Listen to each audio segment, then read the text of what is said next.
Perancangan diatur selaras dengan statusnya memasuki 39 tahun sebagai wilayah persekutuan.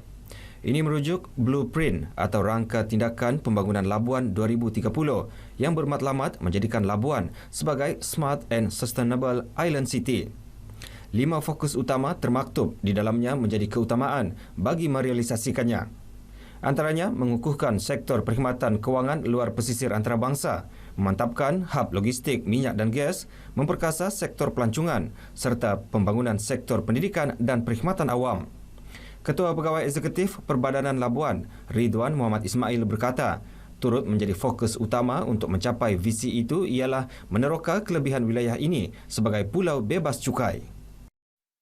Labuan memang sejak daripada 60-an lagi kita menjadi pulau bebas cukai. Jadi kita perlu meneroka peluang-peluang dan juga kelebihan-kelebihan pulau ataupun status bebas cukai sendiri bukan hanya tertakluk kepada sektor pelancongan saja, tapi kita melihat peluang ataupun manfaat yang kita boleh ambil sebagai status bebas cukai ini kepada industri-industri yang lain. Contohnya industri pembuatan dan termasuklah juga oil and gas itu sendiri. Jadi itulah hala tuju di dalam pembangunan blueprint pembangunan 2030 oleh Sultan Labuan. Selain merangka dan merancang strategi pembangunan Labuan, usaha menarik kedatangan pelabur luar juga dibuat bagi meneruskan strategi dan merangsang ekonomi dan pembangunan wilayah ini. Antaranya, menawarkan cadangan proposal RFP kepada Perbadanan Labuan. Pada ketika ini ataupun pada rancangan akan dapat kita juga telah pun membuka beberapa tawaran dipanggil request for proposal untuk beberapa hartanah milik Perbadanan Labuan itu sendiri untuk kita membuka peluang pelabur-pelabur untuk datang ke Labuan dan berminat untuk melihat sendiri dan juga membangunkan beberapa hartanah kita yang insya-Allah memang peluang ataupun kita melihat bahawa potensi untuk kita mendapatkan pelabur itu. Pasal kita melihat bahawa Labuan ini sebagai pulau bebas cukai. Ini melibatkan sebanyak 16 hartanah milik Perbadanan Labuan untuk disewa dan dipajak oleh pemaju. Ia merangkumi Pulau Papan, pengurusan pengoperasian terminal feri antarabangsa Labuan, pembangunan industri di Kian Sam dan Jalan Ranca-Ranca, serta 11 lagi hartanah bersifat komersial seperti ruang perniagaan, perumahan, pelancongan, rekreasi dan kedai duty. Dalam pada itu, sempena Hari Wilayah Persekutuan tahun ini, beberapa pengisian sambutan diadakan secara sederhana bertemakan Wilayah Persekutuan untuk semua sepanjang Februari ini. Menurut Ridwan, ia sesuai dengan fokus kesejahteraan dan kebajikan warga wilayah persekutuan diutamakan.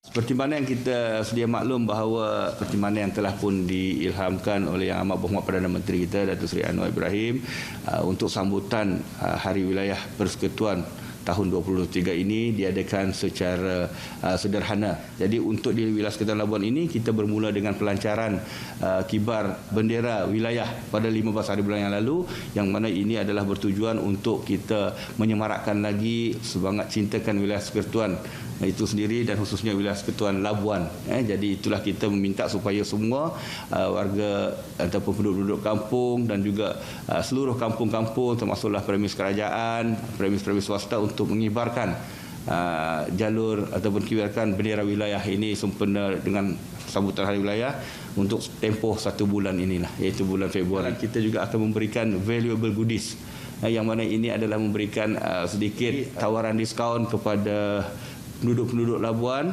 yang mana untuk mengurangkan bebanan, untuk melunaskan bayaran-bayaran tunggakan, kompaun khususnya bayaran tunggakan untuk letak kereta. Antara pengisian lain, bacaan Yasin dan doa selamat, khutbah Jumaat, program bazar mingguan dan kempen derma darah. Pelbagai perancangan dibuat bagi memastikan Labuan terus maju selari dengan hala tuju, misi dan visi yang ditetapkan. Namun, ini memerlukan komitmen semua pihak terlibat